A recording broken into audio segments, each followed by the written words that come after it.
영화를 만드신 김희찬 감독님 모시고 지금부터 관객과의 대화를 나눠보겠습니다. 예, 저기 나오시는데요. 박수로 환영해 주시기 바랍니다.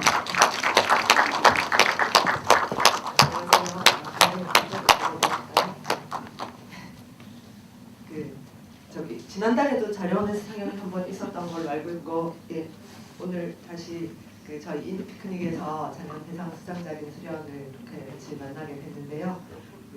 수요일 밤에 극장 찾아주신 관객 여러분들께 감독님 인사 말씀 들려드리면서 얘기를 시작하도록 하겠습니다. 네, 안녕하세요. 수련 김희찬입니다. 한국 같은 주말 오후에 이렇게 수련 보러 와주셔서 정말 감사드립니다. 네, 마지막에 엔드 크레딧을 보셔서 아시겠지만 연출과 주연만 하셨던 것이 아니라 제작, 촬영, 편집 등등 영화를 거의 1인 제작 시스템처럼 만드시면서도 굉장히 놀랍고 훌륭한 작품을 만드셨는데 보면 2009년부터 2014년까지 만드신 걸로 마지막에 나오더라고요. 그런데 이제 저희 서울독립영화제 상영 전에는 다큐멘터리 영화제들에서 많이 소개돼서 영화를 만나기 전에는 저는 다큐멘터리인가라고 생각했었는데 실제로 영화를 봤을 때는 논픽션보다는 사실은 픽션의 요소가 더 많이 강한 영화가 아닌가라고 개인적으로는 생각했는데요. 감독님께서 이 작품을 구상하시게 된 어떤 계기 그리고 작업을 진행하셨던 과정에 대해서 먼저 얘기를 좀 듣고 싶습니다.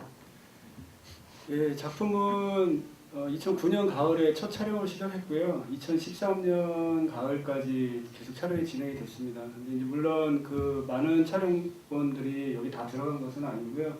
굉장히 많이 촬영을 했는데 이제 일부들이 발췌돼서 들어갔고 극적인 영화처럼 보이도록 사실 의도적으로 좀 편집을 그렇게 한 부분도 없지 않아 있습니다. 그러니까 처음 진행할 때 다큐를 만들어야 되겠다, 영화를 만들어야 되겠다 뭐 이런 계획적인 게 없었고요. 일단은 영화라는 테두리 안에서 작품을 만들어내야 되겠다는 생각만으로 시작을 했고, 그다음에 이제 제 여건 속에서 할 수 있는 것들은 저를 중심으로 제가 알고 있는 세상을 찍어서 보여주는 것밖에 없다. 왜냐하면 제가 무슨 거창하게 촬영팀을 꾸리거나 무슨 제작진을 받거나 이럴 수 있는 상황이 안 됐었기 때문에 그렇게 해서 쭉 촬영만 왔고, 이거 이제 편집 단계에서는 이것이 좀 가능한 조금 더 영화처럼 보이게 조금 극적 요소를 한번 써보면 어떨까 해서, 그러니까 지금 보여진 내일 촬영된 순서대로 편집이 들어간 게 아니고, 그러니까 시간이 다 뒤바뀌어 있습니다. 편집에서 제가 의도적으로 배치를 이제 바꿔서 한 것들이죠. 그런 부분도 의도적으로 됐고, 이게 사실 뭐 이렇게 복잡하고 계획적으로 막 만들어진 작품은 아닙니다. 그러니까 일단은 제 첫 작품이기도 한데 사실은 이 작품 저한테는 개인적으로는 그 안에 있는 모습들이 저희 실제 생활이었기 때문에 조금 굉장히 어려운 상황에서 단 한 편의 작품에 올인을 할 수밖에 없는 상황이었고, 그렇게 해서 그냥 뭐 이렇게 흘러 나오게 된 작품인 것 같은데 복잡하게 어떤 계획을 가지고 만든 작품은 아닙니다. 감독님이 방금 말씀해 주시기도 하셨지만 첫 작품이라고 하셨는데 필모그래피 감독님의 지난 작품들을 봐도 이것이 첫 작품이라서 전 영화를 보고 개인적으로는 굉장히 놀랐었거든요.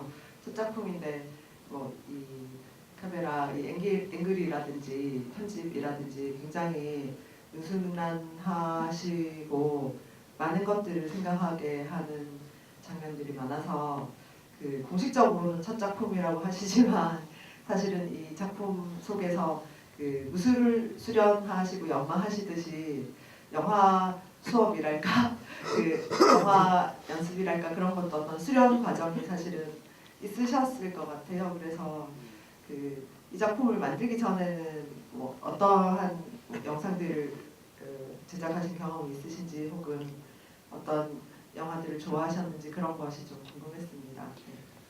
일단 기술적인 부분에서 촬영은 사실 이제 영화 쪽 작업은 처음인 게 맞고요. 그 전에 사실 그러니까 웨딩 촬영, 돌잔치 촬영, 뭐 회가변 촬영 아르바이트를 상당히 오래 했습니다. 예.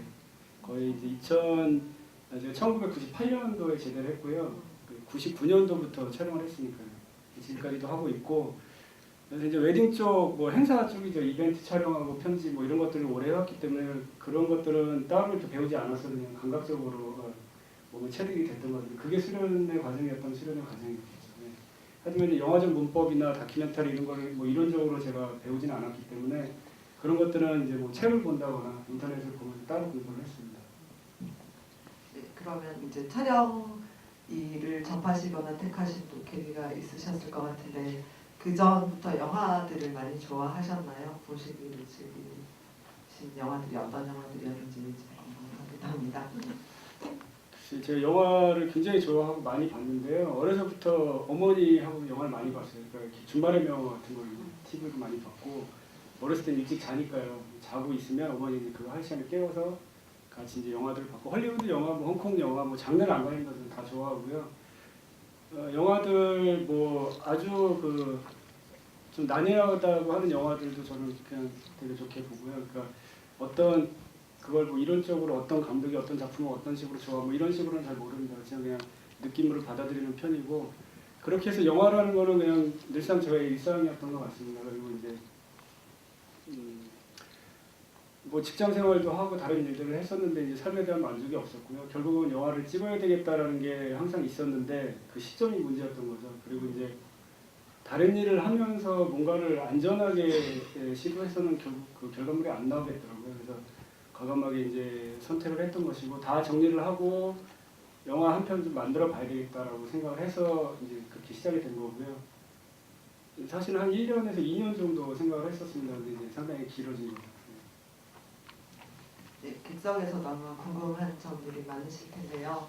그 질문이나 그 영화 보시고 나신 감상을 함께 나누실 수 있도록 마이크를 드리겠습니다.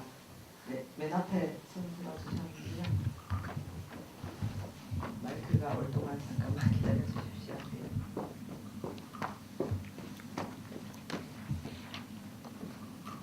안녕하세요. 네, 안녕하세요. 촬영 기인하고요. 제비하고 다음 작품이요. 지금 다시 한 번만 말씀 주세요. 촬영 기인하고요. 네, 촬영 촬영 기간. 기간, 네, 그리고 제비하고 제작비, 다음 작품이요. 다음 작품. 네. 촬영 기간은 말씀드린 2009년 가을부터 첫 촬영을 시작을 해서 작년 가을까지 찍었고요. 그렇게 좀 길게 찍었습니다. 그뭐 카메라도 여러 번 바뀌었고 실제 여기 주로 들어가 있는 것들이 2010년, 2011년, 2012년 이 정도 많이 들어간 것 같습니다. 이 버전이 많았는데 처음 공개했을 때는 사실 이거하고는 많이 달랐거든요. 그러니까 제일 처음 상영을 한 것은 작년 6월 달에 무주상권 영화제에서 최초로 틀었는데 그때 버전하고 지금 이거는 상당히 많이 다릅니다. 그때는 좀 더 다큐멘터리 같았고 더 이제 다양한 장면들이 많았는데 그것들이 지금 많이 이제 배제된 상태이고요. 제작 비용 같은 경우는 따로 그 말씀을 좀 많이 물어보시는데 제가 산출을 안 해봤는데 산출이 좀 어려운 게 인건비 산출을 못 하겠더라고요. 그래서 이거 작업을 하는 동안에 이제 영화 속에서 안 보여진 것들은 제가 저 영화를 찍기 위해서 막 아르바이트를 하고 생계활동을 하는 것들이 이제 다 빠져 있는 건데요. 그러니까 뭐 정기주의 일을 할 수가 없습니다. 이게 작품 촬영을 해야 되니까 할 수 있는 것들은 뭐 대리운전, 주말에 웨딩 촬영, 뭐 가끔씩 정 힘들 때는 뭐 일당제 일을 한다든지 이런 것들인데 뭐 그런 것들이 다 그냥 먹고 사는 생계 외에는 다 촬영비로 다 들어갔다고 보시면 될 것 같으니까 주말이면은 저걸 싸들고 가서 또 지방에 가서 촬영을 하고 거기서 먹고 자고 또 이동을 해야 되고 뭐 이런 것들이 다 비용이 들어가는데 그런 것들을 어떻게 산출해야 될지 모르겠어요. 그 다음에 이제 촬영, 뭐 편집 이런 거에 대한 기술력, 인건비 같은 것들이 촬영이 좀 어려워서 그런 것 조금 어려울 것 같습니다. 그리고 다음 작품에 대해서도 질문해 주셨는데요. 다음 작품은 지금 한 2가지 정도 시나리오를 가지고 있는데요. 지금 일단은 좀 짧게 해서 올해 안에 빨리 보여드릴 수 있는 걸로 먼저 하려고 지금 마무리 작업을 하고 있습니다. 그래서 계획은 올해 안에 편집까지 해서 선보여드릴 수 있도록 그렇게 지금 계획을 잡고 있습니다. 네, 그러면 이게 단편이던가 중편이 될까요? 다음 작품? 아니요, 장편. 장편. 근데 이제 네. 구성이나 이런 것들이 조금 더 쉽게 갈 수 있는 식으로. 예. 혹시 내용을 조금 더 여쭤보면 결례가 안 될지요? 예, 지금 생각하고 있는 거는 좀 캐릭터적인 내용인데요. 그러니까 마음에 어떤 좀 병을 가지고 있는 사람들의 이야기가 될 것 같습니다. 그러니까 우리가 다 알게 모르게 뭐 가지고 있는 우울증이라든지 뭐 여러 가지 병들이 있잖아요. 불안감이라든지 그런 것들을 가지고 있는 사람들이 모여서 어떤 하나의 드라마적인 거가 나오지 않을까 해서 지금 그렇게 좀 마무리 작업을 하고 있습니다. 혹시 그러면 다음 작품에서도 감독님이 저기 출연도 혹시 사실 저는 하시나요? 안 나옵니다. 안 나오시 다른 배우들 배우들을 써야죠. 아, 네. 굉장히 흥미있는 작품이 될 것 같습니다. 네, 저기 매번 질문하시는 자료단 관객께서 손들어 주셨는데 다른 관객들을 위해서 좀 간단하게 여쭤봐 주시기 바랍니다. 네. 저는 영화를 보면서 고시원 생활도 해봤고 담배 핀다고 저 옆에 있는 사람하고 치고받고 그냥 싸움도 사실 해봤거든요. 이게 논픽션인지 아닌지는 모르는데 제 그 영화를 보면서 저 삶이 곧 현실이라는 생각이 들었는데 제가 사실 영화나 그쪽에 하는 사람들 보면 집안이 부유한 사람들 빼고는 사실은 좀 상황이 힘들거든 보니까 좀 또 게으른 면도 있고 여러 가지 좀 정신적으로 이 영화하는 사람들이 좀 상식이 벗어나니까 일반 회사는 적응을 사실 잘 못해가지고 좀 거의 다 찌질하게 살거든요 이 사람들이. 그래서 어떻게 이 고시원을 벗어나가지고 정상적으로 결혼하고 또 돈을 받고 이런 정상적인 사회생활을 해야 되는데 10명이면 한 8명 정도는 다 그런 걸 사실 못하는 애들 보니까 집안에 돈이 있지 않은 이상. 그래서 행복하기 위해서 이 감독님은 이 그런 영화인들의 찌질한 삶을 벗어나기 위해서 어떻게 해야 되는지 그 충고해 주는 말씀 없느냐 하고 한 가지는 또 뭐냐면은 이제 오프닝 씬에 있지 않습니까? 엽기 그 운동하는 게 계속 나오지 않습니까? 근데 일반적인 관객에서 생각할 때는 이게 계속 지루할 수 있겠다는 생각이 들어가지고 그래 이게 어디까지 가보냐 해가지고 몇 분에 끝나냐 핸드폰을 보면서 딱 제가 초를 재니까 7시 43분에 끝났거든요. 그런데 뭐 그게 감독의 의도일 수는 있겠지만 일반인들을 보면 상당히 아무 의미 없이 수련하는 것을 저렇게 43분까지 보여주면은 아 이게 좀 힘들 텐데 왜 그런 의도 오프닝 장면 저걸 했는지 좀 궁금합니다. 예. 네, 비정상적이고 찌질한 영화인이라서 죄송합니다. 네, 저는 그 처음 장면 굉장히 좋아하는데요. 그 맨 처음 봤을 때 그 첫 장면 때문에 영화에 완전히 이제 빠졌었고 이 카메라가 또 바닥에 놓여 있기 때문에 그 엽기가 떨어질 때마다 그 흔들리는 어떤 그 울림이 제 몸에까지 이제 전해져 오는 감각을 느꼈었고 그 훈련하실 때 육체적인 고통 이런 것들이 그 숨소리나 이런 것과 함께 제 몸으로 바로 전달되는 느낌이 그 숏이 길었기 때문에 굉장히 효과가 되게 컸었거든요 저한테는. 그래서 볼 때마다 그 시작 장면을 굉장히 좋아하는데 어떻게 생각하면 뭐 말씀하신 대로 비정상적인 영화인이라서 그 장면을 저는 좋아하는지도 모르겠습니다. 감독님께 그 첫 장면 의도 말씀을 좀 들어보고 고시원 공간도 말씀하신 대로 이 영화에서는 굉장히 이제 중요한 공간적인 선택이기 때문에 이제 고시원에서의 삶이랄까 그 전반적인 설정에 대한 얘기도 좀 더 해주시기 바랍니다. 네. 예, 그 일단은 뭐 찌질한 영화인들은 사실 말씀드리게 궁금하면 그렇게 보이는 것이거든요. 그러니까 그 저도 편집을 하면서 많이 극적인 요소가 들어가고 편집 때 다 배제를 했던 부분들이 그렇게 찌질하게 보이는 모습이었거든요. 사실은 좀 더 비참하죠. 그러니까 추워서 들들 떨면서 자는 모습이라든지 막 그런 것들이 있는데 그런 걸 보이기 싫어서 다 배제를 한 것이고요. 아니, 그런 건 이제 외형적인 것이고 자기가 원하는 일을 찾아서 가면 그 마음은 좀 부유해지고 행복해지지 않을까 저는 그렇게 생각을 합니다. 그래서 그런 거는 보는 시점의 문제일 수 있기 때문에 다른 사람이 좀 찌질하게 본다 하더라도 내가 행복하면 괜찮지 않을까 이렇게 생각을 하고 있습니다. 그리고 이제 엮기를 드는 장면 같은 경우는 뭐 연출이 아니고 그냥 늘상 하는 거거든요. 그게 이제 한 달에 한 번 정도 하는 건데 올 아웃 시키는 그러니까 체력을 끝까지 다 써보는 훈련 방법입니다. 그러니까 뭐 어떤 식으로든 간에 한 번 내가 가진 체력 끝까지는 다 써주는 그 한계점에 다다랐을 때는 뭐 정신적 고통이 좀 동반이 되거든요. 타협을 하느냐 마느냐의 순간이 오거든요. 그만둘 것인가 말 것인가는. 그런 것들 때문에 수련하는 방법인데 당연히 저 수련은 길 수밖에 없죠. 그러니까 물론 저거를 제가 연출로 한다 그랬으면 무게를 2배로 더 무겁게 해서 8분에 끝낼 수도 있겠죠. 그럼 훨씬 더 조금 더 강력하게 갔을 수도 있겠고. 근데 연출이 아니었기 때문에 좀 더 길게 나왔고 앞에 사실은 저희 더 있습니다. 옷 입으면서 해갖고 중간에 옷 벗고 하는 건데 잘라낸 거거든요. 그거를 이제 너무 길어서 그렇게 제 나름대로는 배려를 좀 한 것이고 그 장면은 뭐 호불호가 되게 확실합니다. 거기서 이 영화는 뭔지 모르겠다 하시는 분도 계시고 거기서 몰입을 하셨던 분도 계시기 때문에 뭐 저로서는 뭐 맨 앞쪽에 그런 로테이크 씬이 들어간 것은 적절한 배치였다라고 나름대로 생각을 하고 있습니다. 그러니까 다른 작품들하고는 차별성이 확실하게 드러나는 부분이기 때문에 만족을 하고 있습니다. 그리고 네, 그 정도는 다 되셨나요? 고시원 같은 부분도 뭐 설정은 아니기 때문에요. 그냥 거기서 살던 거 그대로 보여드린 거니까요. 그 고시원 원장님이 얼마 전에 오셔서 보고 가신 걸로 제가 알고 있습니다. 그 마지막에 주신 편지도 그냥 그대로 주신 거 그대로. 원래 크리스마스라고 그렇게 설정이 아니라 원래 아, 주신 거고. 예. 네 그렇군요. 예, 맨 뒤에 있는 여성 관객께서 손 들어주셨는데요. 안녕하세요. 잘 봤습니다. 네, 감사합니다. 극중에서는 그 어머님이 독실한 크리스찬이었다고 그랬는데 그게 사실인가요? 네, 사실입니다. 예. 네, 저도 크리스찬이거든요. 그럼 좋은 영화 많이 찍기를 바라고요. 너무 좀 애절하게 많이 봤습니다. 저도 어려운 환경을 많이 겪을 때마다 하나님께서 가까이 가게 됐고요.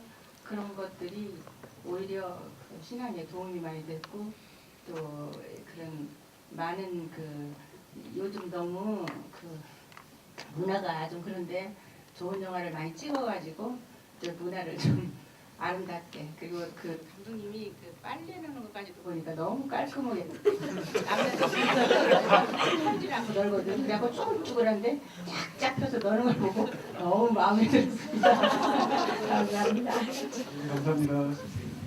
혹시 감독님 닮으신 듬직한 아드님이 있으신지도 모르겠습니다. 네, 농담이고요.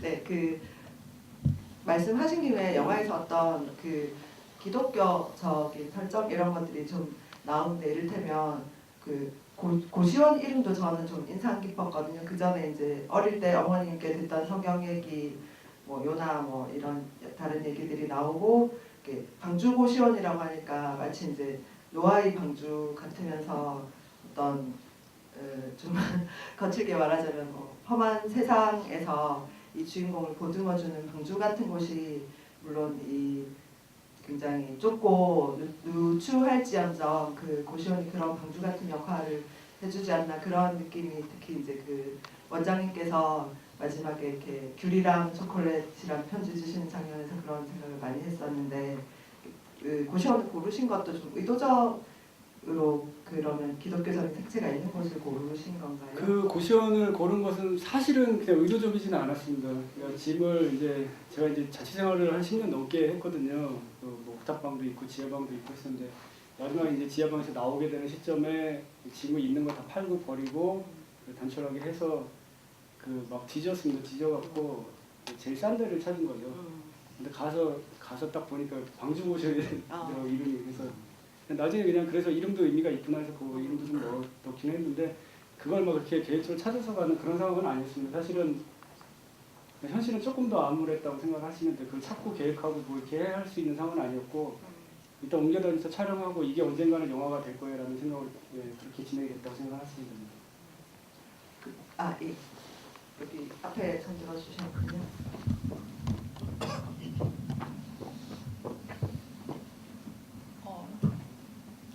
영화 잘 봤고요. 그 궁금한 거 한 가지인데 처음에는 다큐멘터리적 요소가 강하셨다고 했는데 극영화로 바뀌셨다고 했잖아요. 그러면 제가 감독님한테 궁금한 건 다큐멘터리와 극영화의 차이가 어떤 거라고 생각하시는지가 좀 궁금합니다. 왜냐면 굉장히 다큐일 수 있는데 저도 되게 극영화로 이해했거든요. 그리고 작년 6월 때 찍은 거랑 지금 편집이 다르시다고 했을 때 극영화적인 요소가 강하시다고 말씀하신 게 굉장히 인상 깊었거든요. 그 차이점을 조금 설명 부탁드립니다. 가장 크게 이제 실질적으로 편집에서 달라진 부분은요. 그 건물이 부서지는 장면이 순차적으로 원래 있습니다. 건물이 이렇게 한 번에 부서질 수가 없거든요.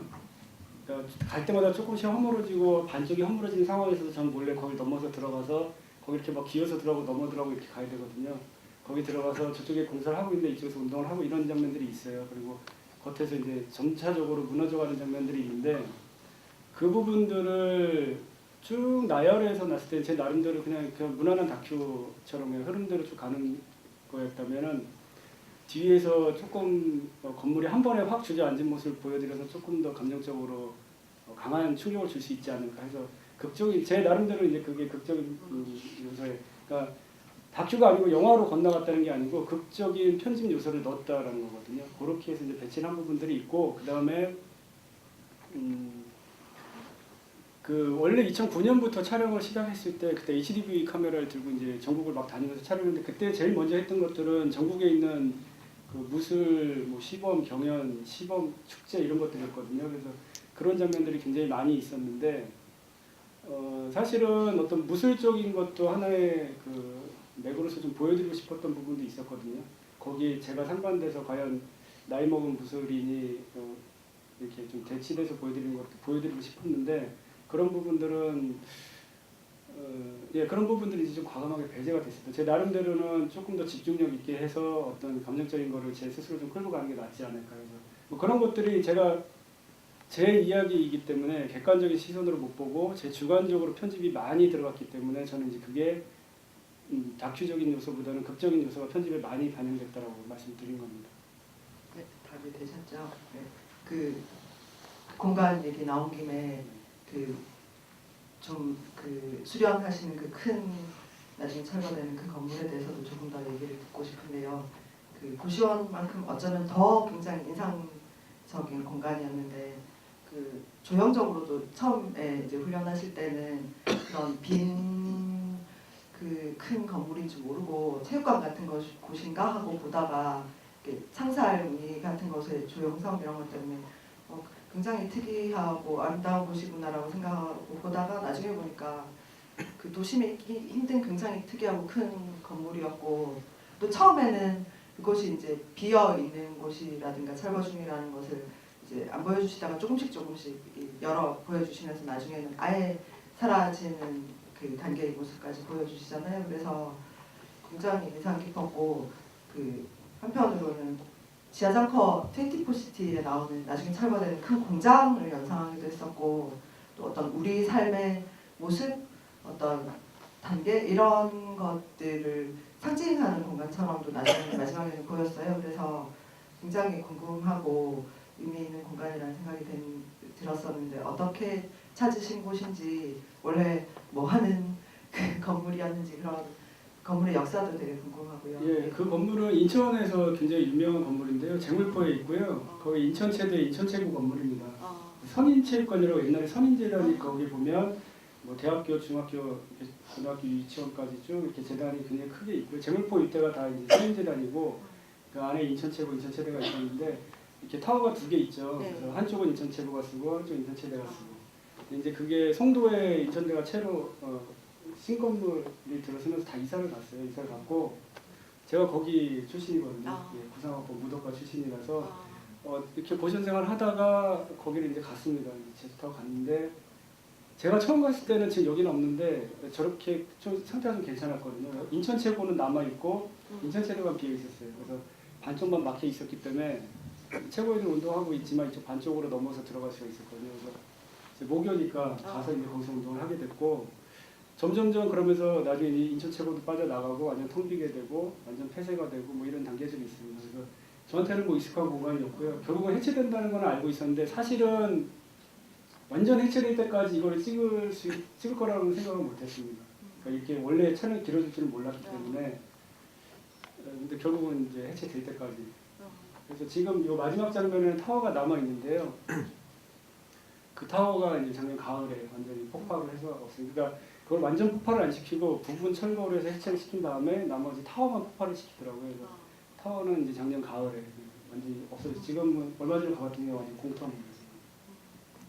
일반적인 어떤 상징성만 갖고 있는 게 아니라 감독님 개인의 어떤 기억이나 역사도 이렇게 함께 간직되어 있는 공간이라서 더 의미가 있게 느껴집니다. 네.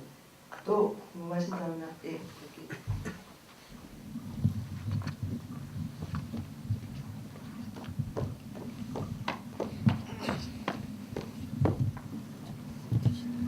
영화 너무 재밌게 잘 봤습니다. 되게 좋았고요. 제가 궁금했던 거는 인상 깊었던 게 클래식 음악이 계속 나온다는 점이었는데 한 번쯤 들어봤을 법한 익숙한 곡들인데 저는 분위기가 되게 장중한 곡 위주라고 생각이 들었거든요. 그래서 그렇게 곡을 선택하신 기준하고 그걸 넣는 타이밍에서 어떤 부분에 사용되면 이제 좀 활용이 되겠다고 생각하셨는지가 궁금합니다. 저도 굉장히 타이밍에 대해서 특히나 남다르시다고 생각했는데 이를테면 수련하실 때 처음부터 이렇게 BGM으로 깔리는 게 아니라 어떤 몸의 훈련을 보면서 이제 저희 몸이 막 이렇게 숨가 빠지는 감정의 고조가 일어난 어느 중반 정도의 이 꼭대기 시점에 보통 음악이 들어온다든가 특이한 방식으로 음악을 많이 쓰셨더라고요. 그래서 그 말씀하신 질문이 저도 굉장히 궁금한 내용이었습니다. 일단 클래식 음악을 사용한 것 자체는요. 음악을 제가 어머니도 좋아하셨고 어머니 영향으로 영화도 좋아했지만 음악도 굉장히 좋아했고요. 저는 사실은 그런 이 음악에 대한 얘기를 많이 다른 분들도 해주셨어요. 그리고 또 안 좋게 너무 음악이 언밸런스하다고 얘기해 주신 분도 계셨고 좋다는 분도 계셨지만 근데 저는 사실은 음악이 이게 되게 특이하게 느껴질 거라고는 저는 생각 안 했었거든요. 완전히 편집이 끝날 때까지도. 뭐 저한테는 개인적으로 익숙한 클래식이어도 익숙했기 때문에 그냥 썼고 그 다음에 이제 제가 고민을 했던 거는 같은 곡인데 뭐 시베르트의 곡이긴 한데 이게 옛날에 녹음된 것도 있고 최근에 녹음된 것도 있고 음질이 굉장히 좋은 것도 있고 근데 지금 여기 들어간 것들은 사실은 5, 60년대 음반들이기 때문에 상당히 음질이 안 좋거든요. 근데 제 생각에는 조금 안 좋지만 그러니까 처음에는 사실 저작권 문제도 조금은 있었어요.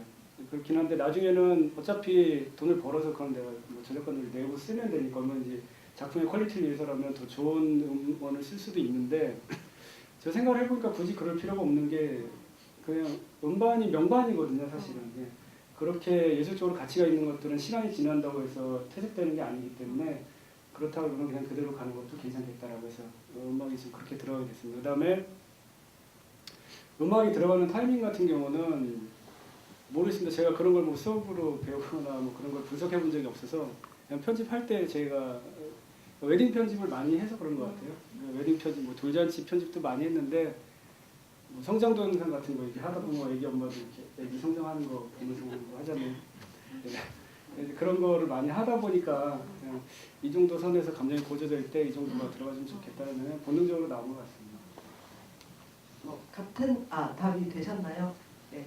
그 어떤 또 비슷한 연습 장면에서도 진짜 뭐 샤넬리안 아다지오 같이 좀 이렇게 장중하거나 더 단조로운 느낌이 들어가면 그 장면이 달라지기도 하고 특히나 이제 동해 여행 간 장면 같은 경우에 그 디스카우가 부른 겨울나그네가 나올 때 굉장히 그 가곡 내용이랑 제가 도번은 모르지만 잘 어울리는 선곡이라고 생각했었거든요. 그것 같은 경우에도 녹음이 많으니까 몇 년도 노래를 고를까 이런 걸 고민을 많이 하셨겠네요. 그 디스카우가 그 근래에 한 것도 있거든요. 굉장히 좋은 그게 거의 신인 때 한 50년 되게 옛날 거예요. 제가 가장 초연으로 했던 그 음반이고요.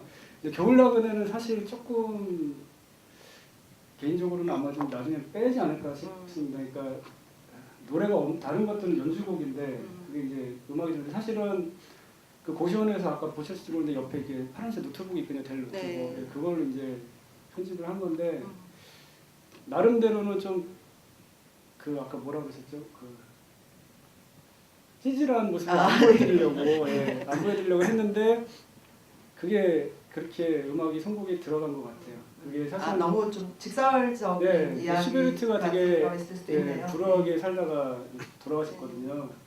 그런 것들이 그 음악에 많이 이제 담겨 있는 건데 제 나름대로 그 바닷가에 갔을 때 그냥 가서 그걸 거의 한 번에 다 찍은 장면들이거든요. 나중에 와서 딱 봤는데 되게 만족스럽더라고요. 그래서 편집을 하면서 그냥 당연히 여기에는 이 겨울나그네가 들어가면 맞지라고 하고 했는데 나중에 보니까 이게 너무 내 감정적인 게 너무 많이 들어간 것 같아서 찌질한 모습을 안 보여드리려고 그랬는데 여기서 다 드러나는구나 싶어서 개인적으로 좀 빼면 어떨까 싶기도 하고 그 부분이 사실은 이제 조그만 MP3가 있거든요. 네. 그걸 이제 녹음을 다 한 거기 때문에 무슨 전문적인 장비가 없어서 위에다가 그 보이스 레코더를 달아서 찍은 거라서 그 파도 소리 음원이 좀 막 다 찢어지게 들어왔어요. 사실 그래서 처음에 나오다가 음악이 다 그 사운드가 죽거든요. 파도 소리가. 근데 그 부분은 이제 파도 소리가 좀 보강이 된다면 아마 조금 변경이 가능하지 않을까라고 생각을 해보고 있습니다. 좀 덜 감상적이고 더 새로운 그 또 여행 장면 이 감정이 나올 것 같은데요. 음악을 바꾼다면 그 소리가 중요한 부분 얘기하시면 또 궁금한 게 있었는데 그 고시원 옆방에 담배 피는 사람 설정 나오잖아요. 그래서 그 픽션과 논픽션 부분 아까도 얘기해 주셨지만 실제로 그 고시원 옆방과 그런 일이 있었는지 아니면 이제 극적인 요소로 시나리오를 쓰신 건지도 좀 궁금하고 그 나중에 못 참아서 이제 옆방에 찾아가는 장면 같은 경우에 그 감독님이 실제로 내레이션 목소리로도 등장하시지만 이 화면 속에 나오실 때도 감독님 목소리만 나오고 옆방 사람이 뭐라고 대꾸를 할 것 같은데 그 장면은 목소리도 안 나오고 앰비언스나 다른 소리 자체도 다 이렇게 없어져 버리잖아요. 대꾸하는 타임에서는. 그래서 소리를 그렇게 처리하신 이유 그런 게 궁금했습니다. 그 사실은 이제 그 장면이 유일하게 연출된 장면이거든요. 예, 사실은 그 옆에 있었어요. 그 옆에 아저씨가 한 분 계셨는데 그분이 이제 그 안에서 저하고 똑같은 크기거든요. 그 방이. 근데 그 방은 기둥이 없어서 조금 2만 원인가 더 비싸요. 제가 조금 더 넓죠. 근데 거기에 오신 분이 고시원을 처음 오신 것 같아요. 제가 보기에 좀 나이가 있으신 분인데 안에서 이제 담배도 많이 피시고 안에서 삼겹살도 구워 먹어요. 되게 특이한 창문도 없는데. 이제 하여튼 그런 분이셨고 굉장히 저 트러블이 많았어요. 그래갖고 사실 막 주먹다지까지 가서 그분 원장님이 쫓아내셨어요. 네. 쫓아나가고 빈 방에서 그 다음 주에 제가 찍은 거예요. 그러니까 그때는 뭐 촬영이고 할 겨를도 없었으니까 너무 좀 막 안 좋은 상황이었기 때문에 나중에 이제 연출로 넣었고 뭐 그 부분은 당연히 사운드는 연출입니다. 연출. 그분 뭐 목소리가 없으니까 죽여서 간 거고요. 아 그래서 일부러 없는데 뭔가 있는 듯한 그렇죠. 느낌? 빈 방에 두들기는 거고. 예. 네, 그랬군요. 그 옆방분은 좀 운이 없으셨던 것 같습니다. 감독님 같은 무슨 유단자를 이웃으로 만나셔가지고. 네. 또 궁금한 점이 여기 선수가 주셨는데요.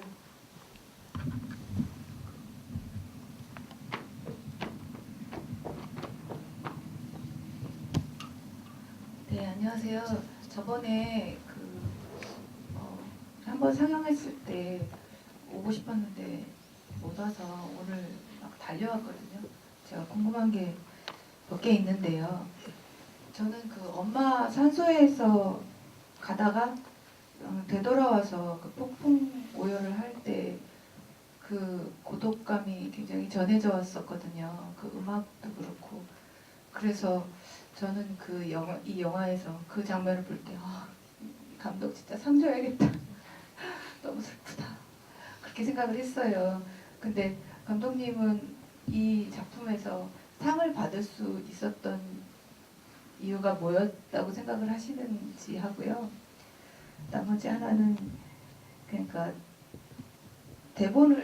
그러니까 화면을 보고 그 노래 가사 입히듯이 이렇게 나레이션을 하신 건지 아니면 대본을 쓰고 거기에 맞춰서 촬영을 하신 건지 그것도 좀 궁금하고요. 감상으로 말씀드리자면 처음에 그 연기 훈련하던 아까 그 사회자님이 말씀하신 그 들썩거리는 그 충격도 같이 전해지는 그 장면하고요. 저는 오히려 갈수록 더 재밌었던 것 같습니다. 잘 봤고요. 아까 그거 엄마 산소에서 폭풍 오열하시던 장면 저는 굉장히 고독하게 느꼈거든요. 감사합니다. 네, 그러면은 먼저 그 산소 장면 뭐 촬영이나 설정에 대해서 좀 전반적으로 얘기를 해주실까요? 예, 거기는 이제 저희 어머니 산소고요. 거기가 이제 약간 혼선이 오는 부분이 제가 군대를 제대하고 2달 뒤에 어머니 돌아가셨다고 했고 산소 묘기 장면을 보면은 2008년으로 나와요. 그래서 군대를 이렇게 늦게 갔냐. 그래서 저는 이제 생각했을 때 그 얘기가 나오셔서 네, 저도 궁금했습니다. 네, 잠깐 말씀을 드리면 거기 밑에 보면 한자 2장이라고 돼 있어요. 원래 있던 거를 원래 야산에 있었는데 수몰 지역이라고 돈을 줄 테니까 나가라 해서 옮겨온 거거든요. 네, 그렇게 됐고 거기를 이제 자주 갑니다. 뭐 자주 갈 수밖에 없죠. 그래서 항상 자주 가는 중에 그걸 이제 매번 찍었어요. 거기 뭐 수십 장면이 있을 것 같아요. 매번 다른 날 찍은 것들이. 근데 그 앵글은 다 똑같아요. 거기가 구조상 뭐 그렇게밖에 찍을 수가 없는 상태고 가도 사실 뭐 다 부모님 산소에 가보신 분들도 계시겠지만 뭐 할 건 없습니다. 가서 여기 닦고 앉아 있다가 그냥 오는 거기 때문에 그 장면들인데 그 장면은 조금 뭐 다른 분들은 왜 이렇게 너무 감정을 또 심파적이냐 하시는 분도 있지만 나름대로는 꼭 들어가야 된다라고 생각을 했고 이 영화 자체는 어머니를 위한 영화이거든요. 그래서 다른 분들은 이제 저와 제 이야기를 생각하지만 제가 만드는 과정에서는 어머니한테 선물을 드린다는 거였고 어머니에 대한 얘기를 한번 꼭 알려드리고 싶었던 거기 때문에 그 장면은 좀 뭐 심파적이든 어떻게 뭐 앵글이 안 좋든 간에 꼭 들어가야 된다고 생각을 했고 그 뭐 돌아오면서 우는 장면이 연출이냐 아니냐도 또 많은데요. 그 뭐 연출이라면 연출이고 연출이 아니라면 연출이 아닌데 제가 생각하는 거는 늘상 반복적으로 일어나는 일은 연출이 아니다라고 저는 생각을 하고 있거든요. 갔을 때마다 그냥 눈물이 나고 발걸음이 안 떨어져서 자꾸 뒤돌아보고 이런 경험이 아마 있으신 분도 계실 거라고 저는 생각을 해요. 그래서 그렇게 했고 우는 장면은 당연히 진짜죠. 그거는 그걸 가짜로 할 수는 없는 것이고 그렇게 해서 그 장면들이 들어갔고 그 뭐 이렇게 돌아오는 시점에 바람이 불고 어두워지고 하는 것들은 다 자연적으로 그냥 찍힌 겁니다. 그렇게 들은 거고. 그리고 내레이션에 대해서 질문 네. 해주셨는데 내레이션을 먼저 쓰고 이렇게 작품을 만드시고 편집을 하셨는지 아니면 이렇게 편집하시고 나서 이렇게 대충 만들어진 얼개를 보면서 내레이션을 나중에 쓰셨는지 물어보신 거죠. 나레이션은 뭐 미리 쓴 거는 아니고요. 그냥 계속 항상 거의 뭐 4, 5년을 계속 그 이야기만 생각을 하니까 항상 정리되어 있던 내용들이 있었고요. 저거를 이제 작년 봄에 더는 못 걸겠다. 이걸 빨리 마무리 짓고 이제 영화제나 어디 손을 보여야 되겠다. 제가 생각하는 건 저는 이제 영화계에 있지는 않았기 때문에 유일하게 선보일 수 있는 거는 이걸 영화제 내에서 한번 테스트를 받아보는 거였거든요. 그래서 이제 처음 낸 게 작년 칸이었어요. 칸. 네. 일단 제일 큰 데가 그 우연히 봤는데 칸 영진이에서 공모를 접수대행을 해준다 그래서 부랴부랴 일주일 만에 이제 그걸 해가지고 녹음을 이렇게 MP3로 해가지고 가편 상태였어요. 그때는 완전 가편이었죠. 이렇게 뭐 디테일하게 할 수가 없었고 그렇게 해서 번역도 하루 만에 뭐 7만 원짜리 인터넷 뒤져가지고 해서 냈는데 안 됐죠. 거기서부터 이제 그 나레이션이 있었고요. 그거를 이제 혼자서 녹음을 했던 거고 그게 나중에 보니까 이제 유치하죠. 아무리 제 생각이긴 하지만 이게 너무 급하게 하다 보니까 그래서 다듬어서 무주의 영화제 갈 때 최종적으로 조금 다듬어진 버전이 나왔고요. 그 이후에 지금 대폭 줄어서 지금 굉장히 간결하게 들어가 있는 상태가 된 겁니다. 어떤 점에서 상을 받을 수 있었는지. 본인이 얘기하시기 좀 쑥스러울 수도 있을 것 같아요. 모르겠습니다. 그냥 특이해서 주신 것 같아요. 특이해서 주신 것 같고 영화 끝나고 나서 바로 어머니께 이 영화를 마칩니다. 자막이 나오는데요. 사실은 이제 영화를 만드는 계기가 사람들마다 감독들마다 있을 것이고 뭔가 있을 텐데 저로서는 그냥 어머니한테 선물 하나 드리고 싶었다는 거. 그 다음에 내가 그렇게 무능력한 존재가 아니라는 걸 한번 보여주고 싶은 게 있었거든요. 근데 이제 영화 허접하면은 이게 어머니 욕되게 하는 게 될 것 같아요. 처음엔 그 자막이 없었어요. 이제 무주에서 상을 받고 그 자막을 하나 넣고 또 서독제에서 큰 상까지 더 받게 돼서 이제 비로소 영화가 좀 완성되지 않았나. 제가 생각했던 목표점은 이제 됐고 뭐 그 이상으로 저 잘 풀리지 않았나 이렇게 생각을 하고 있습니다. 네, 참고로 이제 저도 작년에 저희 서울독립영화제 폐막식 때 장면이 기억이 나는데요. 저희 이제 본심 심사위원 이 5분이 계셨는데 이제 그 중에서 제가 이제 굉장히 존경하는 공부하시는 선생님이시고 또 영화를 만드시는 감독이기도 하신 김소영 선생님께서 이제 대상을 수여하시면서 이 작품에 대한 이제 지지의 변을 말씀을 해주셨는데 그 여러분도 오늘 들으셨다시피 감독님이 원래 이렇게 올해 많은 다른 영화를 먼저 만드신 분은 아니지만 이렇게 새로운 매체가 많이 이렇게 생성되는 시대에 새로운 방법으로 우리의 이를테면 헐벗은 삶의 모습 그런 것들을 잘 보여주는 영화라고 이제 헐벗은 삶이라는 표현을 쓰셨었는데 그 말씀에서도 이제 굉장히 공감했고요. 그런 측면에서 아마 지지를 하시면서 상을 수여하신 게 아닌가 뭐 그런 생각이 들었습니다. 또 뭐 질문이나 네 여기 가운데 손 들어주셨는데요.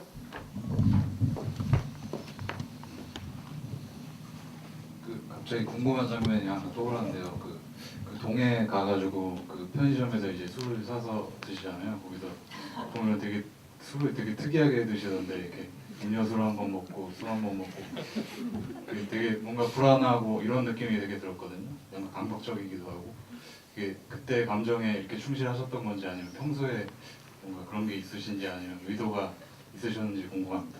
저도 좀 궁금했는데요. 이제 눈이 있어서 앉지 못하고 이제 서서 먹는 건 이해가 갔는데 뭔가 그 무예처럼 술 드시는 방법도 왠지 고수이실 것 같아서 그 음료랑 뭔가 이렇게 병용하는 게 뭔가 숙취 해소인가 이런 게 효과가 있는 것인가 하고 배면 여쭤보고 싶었어요.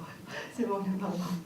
네, 그런 건 아니고요. 거기 이제 그날 갔습니다. 그냥 무작정 갔고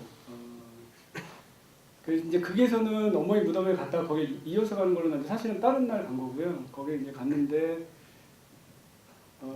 그냥 편의점을 갔고 술을 마시고 싶어서 술을 사는데 그냥 그거가 따뜻한 게 먹고 싶었는데 거기 거기 지난주에 갔다 왔거든요. 거기. 네. 그 편의점에 이제 할아버지 계시는데 따뜻한 음료 이렇게 있잖아요. 편의점 네. 가면 그 안에 있는 것 중에 그 따뜻한 두유를 이제 꺼낸 거예요. 너무 추워서. 근데 사실은 되게 추워요. 저기 막 일부러 입김 나오는 거 이런 거 다 뺀 거거든요. 그런 거 보여드리기 싫어가지고 엄청 춥고 근데 거기서 뭐 새우깡 먹을 수가 없어요. 이런 거.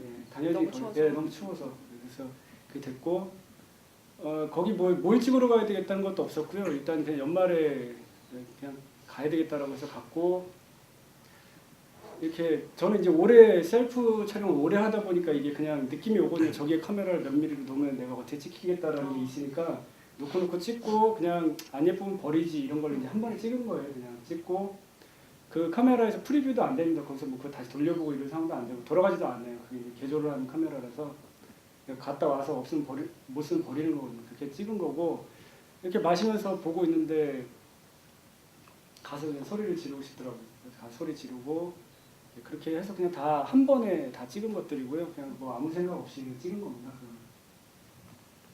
네, 답이 되셨죠? 네, 생각 밖으로 별 그 음주 고수의 비결은 아니었네요. 날씨가 춥다는 것이 비밀이었습니다. 네, 또 질문이나 꼭 질문 아니라도 영화 보시고 나서 나누고 싶으신 말씀도 해주시면 도움이 될 것 같습니다. 없으신지요? 네.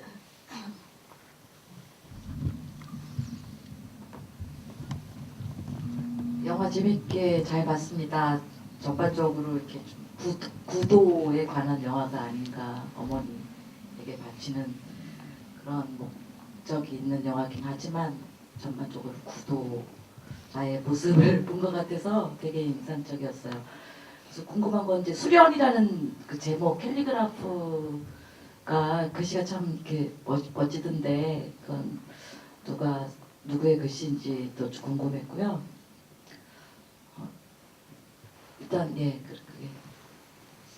그 글자는 제가 그냥 쓴 거고요. 제가 사실 굉장히 안 필입니다. 완전 거의 제가 쓴 것도 못 알아볼 정도인데 그걸 이제 타이틀이 있어야 되니까 뭐 CG로도 멋지게도 할 수 있고 있는 폰트를 사서 쓸 수도 있지만 그런 건 제 작품에 맞지 않다고 생각해 제가 직접 써야 되겠다고 생각을 했고 그 붓펜이 있습니다. 문방구에 가면 붓펜.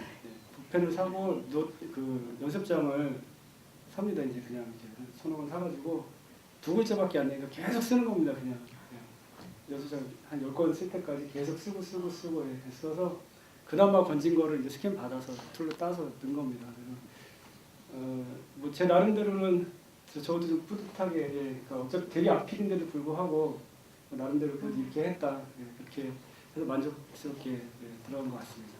수련 글자도 수련하시면서 뽑으셨군요. 또 궁금한 점 추가로 없으신가요? 캘리그라프만 아까 또 뭔가 궁금하신 게 있는 것 같아요. 예. 하여튼 엔딩 크레딧이 굉장히 단촐해가지고 근데 믹싱을 그러면 별도로 어떻게 안 하신 건지 거의 혼자 다 작업을 하신 것 같은데 사운드도 만지고 그런 후반 작업은 어떻게 진행하셨는지. 예, 제가 다 했고요. 다행히도 제가 예전에 그 오디오 쪽 공부를 개인적으로 좀 한 적이 있어요. 그래서 미디가 이제 초창기, 그러니까 컴퓨터 음악이 처음 시작되던 그때가 제가 군대 막 제대했을 때였고 그때 좀 취미로 좀 공부해놨던 것들이 이번에 되게 많이 도움이 됐고요.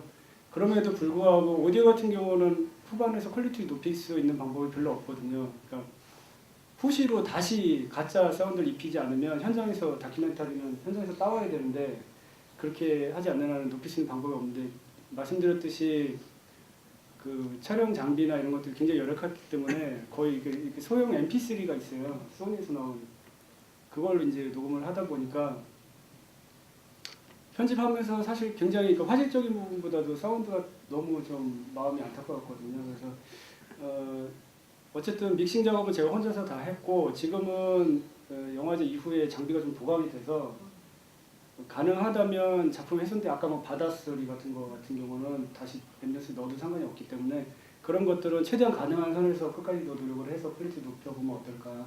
그리고 이제 믹싱도 어차피 제가 다 할 수 있기 때문에 뭐 제가 요즘은 장비들이 굉장히 좋아서 장비만 있다가 뭐 프로툴 이런 걸도 개인적으로 작업이 가능하거든요. 그러니까 스튜디오 가서 녹음을 따거나 이런 레코딩을 하는 게 아니기 때문에 가능한 선에서 최대한 더 끌어올리는 작업을 좀 해볼 필요는 있겠다라고 생각하고 있습니다.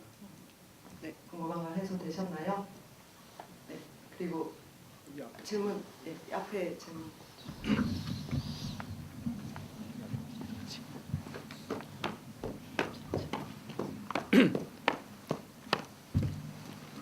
간단히 두 가지 질문 드릴게요. 하나는 아까 그 중간에 그 카메라를 개조를 하셨다고 하셨는데 그 어떤 거기에 대해서 좀 자세히 설명해 주시고요. 두 번째는 그 이와 같은 일종의 그러니까 1인칭 다큐 그 셀프 도큐멘테이션 작업을 앞으로도 혹시 또 하실 생각이 또 있으신지 그와 관련해서 혹시 이 작품 혹시 그 영화 쪽 말고 혹시 이런 이제 그 비디오 아트나 미술 쪽 하신 분들이 혹시 보신 적이 있으신지 뭐 또 그 혹시 그런 식의 피드백을 좀 받으신 게 있으신지 예 그렇게 여쭙겠습니다.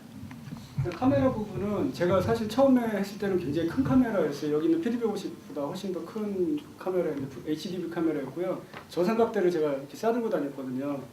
그러니까 굉장히 체력적으로 그때는 더 어렸을 때긴 하지만 굉장히 힘들었고 테이프 들어가서 보관도 어려웠고 근데 그 이후에 2011년도에 그 전에 이제 요즘 뭐 DSLR로 많이 촬영을 하는데 오두막이라든지 이런 것들이 나와 있었어요. 근데 저는 이제 그것도 비싸서 살 수가 없었고 2011년도에 파라소닉에서 GH2라는 카메라가 나왔어요. 굉장히 소형이고 근데 이 카메라가 왜 특이하냐면 이거를 외국의 어떤 해커가 소프트웨어를 개조하는 해킹 툴이 나왔어요. 그래서 화질을 결정짓는 요소, 그러니까 비트레이트라고 용량을 되게 늘릴 수 있는 그게 돼가지고 그거를 이제 최대 용량으로 제가 해킹된 툴을 이용해서 개조를 하면 올리면 소프트웨어를 올리면 촬영이 거의 화질이 2배 이상으로 좋게 들어옵니다.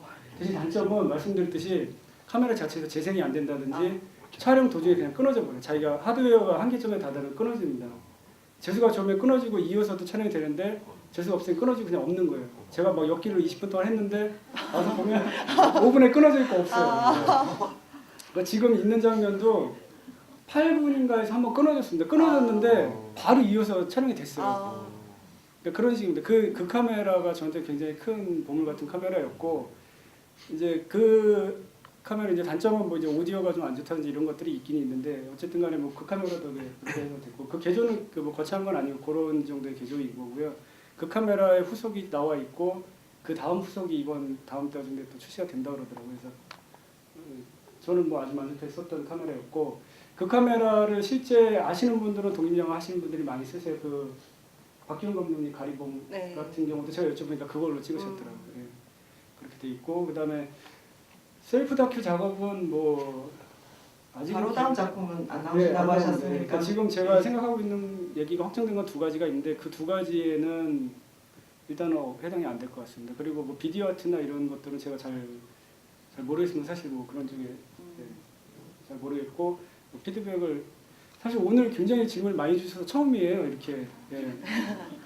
여기 지난번에 했을 때도 대부분 질문이 없으시거든요. 제 거. 예. 그래서 그렇습니다. 네, 근데 말씀해주신 대로 뭐 미술 쪽에서도 크리에이팅 하시는 분들이나 작가분들이 보시면 흥미를 가지실 만한 요소가 많고 또 미술관에서도 다른 방식으로 보여줘도 재밌는 작업이 될 거라는 생각이 드네요. 네, 정리를 해야 될 시간인데요. 짧게 그러면 하나만 질문 더 받겠습니다.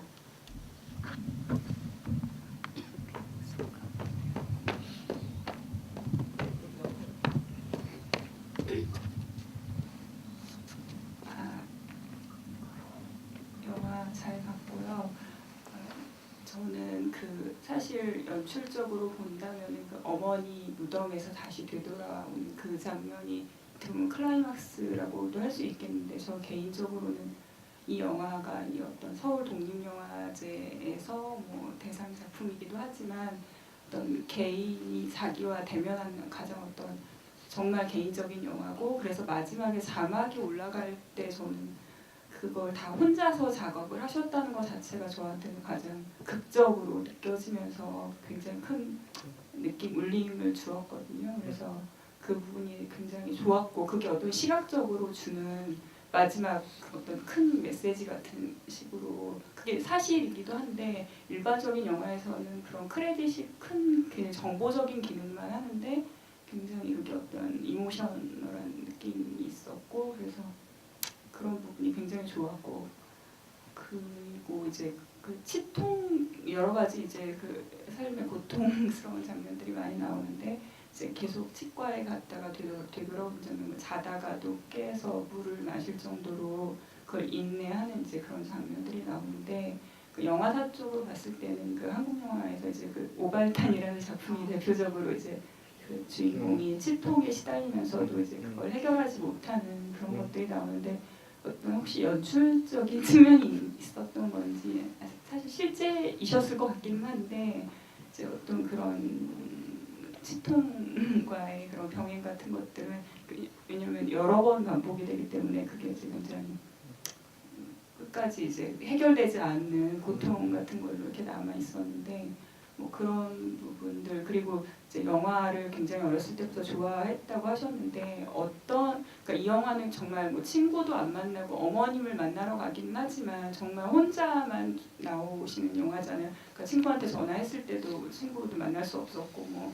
그러니까 그렇기 때문에 정말 개인적인 영화고 고독한 영화고 자기와의 대면의 영화라고 생각하는데 그러니까 어떤 영화를 좋아하시고 앞으로 이제 만드실 영화들에서는 이제 어떤 식의 영화를 만들고 싶으신지 이제 그런.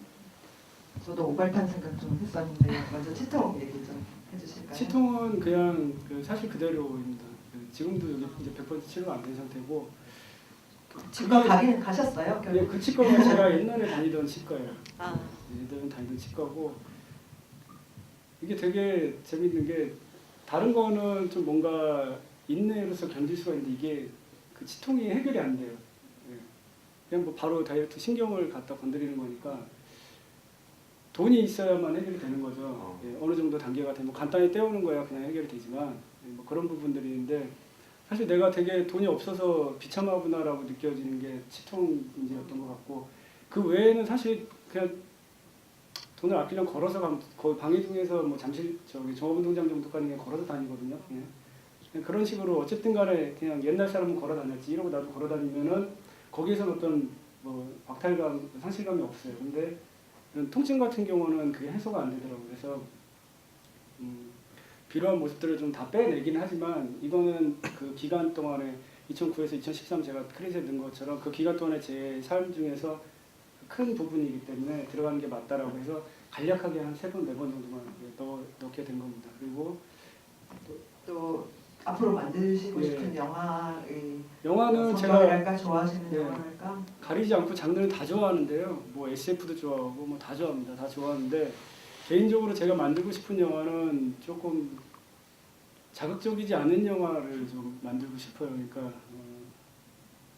여기서도 예를 들면 막 되게 자극적인 요소로 감정을 자극할 만한 것들은 많이 있거든요. 무예 수련이다 보니까 막 격파를 한다거나 막 피가 튀거나 뭐 부러진 실제 이 그 품새하는 장면 앞쪽에는 다리가 부러져서 기부스를 하고 다녔었거든요.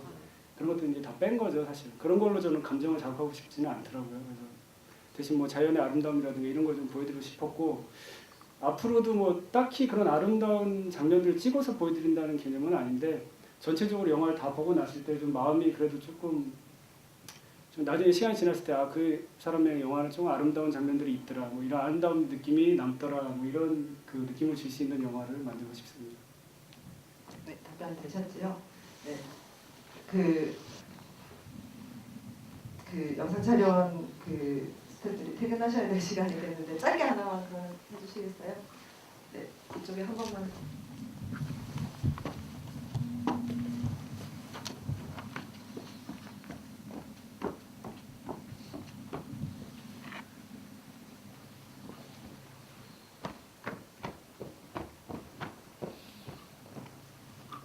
네, 아까 그 생각을 못했는데 그 아직도 헐벗은 삶을 살고 있는 2009년도부터 계속 해왔지만 아직도 헐벗은 삶을 살고 있는 사람들에게 해주고 싶은 말이 있으면 간단하게 해주시고요. 그리고 수상 이후에 달라진 점이 있다면.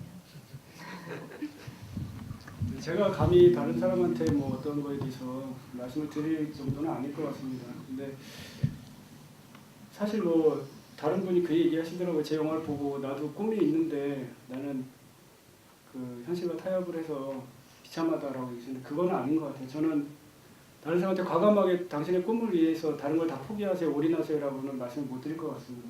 그거는 자기의 선택에 따른 문제인 것 같고 단지 자기가 선택을 했으면 그 선택에 후회가 없다면 만족감이 높지 않을까 저는 생각을 합니다. 그래서 뭐 그거는 개인의 문제이고 제가 생각하는 거는 여기서도 말씀드렸듯이 우리 어머니께서 돌아가실 때도 되게 이렇게 약한 모습을 안 보이시고 자기의 그 종교적인 신념을 굉장히 강하게 보여주셨거든요.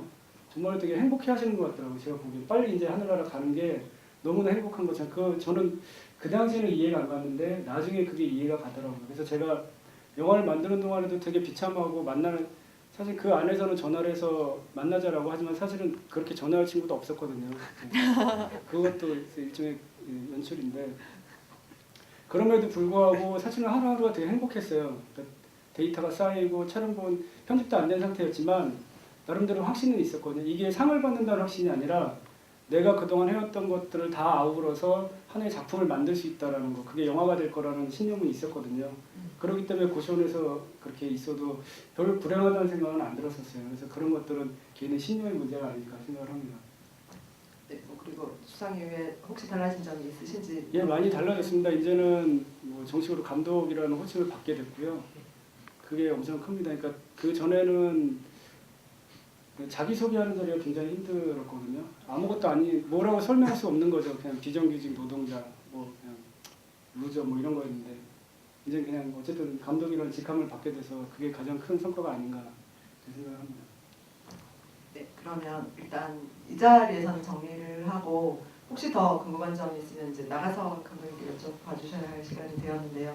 마지막으로 감독님 오늘 말씀하시려고 했는데 못 하신 말씀 있으시면 해주시고 또 앞으로 어떤 방식으로 수련을 또 볼 수 있는지 주변에 또 소개해주고 싶으신 관객도 많으실 것 같은데 배급 계획이나 이런 것이 있으면 말씀해 주시기 바랍니다. 예, 일단 오늘 와주셔서 정말 감사드리고요. 제가 영화 이렇게 많이 틀질 않았는데 GV에 거의 질문이 없으셨어요 항상. 그래서 오늘 굉장히 새로운 경험을 했고 굉장히 많은 도움이 된 것 같습니다. 그리고 앞으로 배급은 지금 현재로서 생각은 뭐 국내 배급은 생각을 안 하고 있습니다. 그러니까 수련은 수련으로서의 자기 역할을 다 했기 때문에 다음 작품에 좀 집중을 하는 게 낫지 않나 생각을 하고 있고. 혹시 온라인 배급 아니 생각 안 하고 있습니다.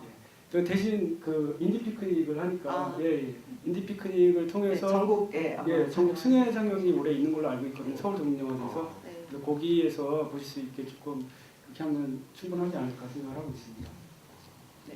그러면 내일까지 저희 이번 인디 피크닉 계속되니까요. 내일도 그 관심 있으신 프로그램 있으시면 극장 많이 찾아주시고요. 오늘 좋은 말씀 들려주신 감독님도 좋은 질문 해주신 관객 여러분 모두 감사드립니다. 안녕히 돌아가시고 다음에 또 뵙겠습니다. 다음 작품 기대하겠습니다.